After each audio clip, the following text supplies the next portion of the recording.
මේ කතාව ඔයා අහන්නම ඕනේ කතාවක්. එක කාලෙකදී රාජලියේ එයාගේ වටිනාකම හරියටම අඳුරගෙන තිබුණේ නැහැ. ඒ රාජලියා දැනගෙන හිටියේ නැහැ එයාට තියෙන ශක්තිය, එයාට තියෙන හැකියාව ගැන. මොකද ඒ රාජලියා හිටියේ එයාගේ වටිනාකම එයාට නොපෙනුන තැනක.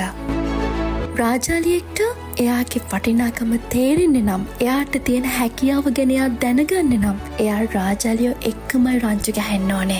පාත්තයෝ එක්ක නෙමෙයි කියන එක එයා දැනගෙන හිටියේ නැහැ.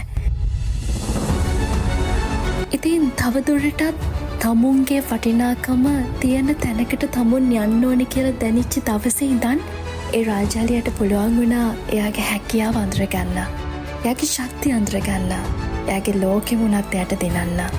ඉතින් දැන් එයාගේ ජීවිතයට ලස්සන වටිනාකමක් දීලා තියෙන්නේ.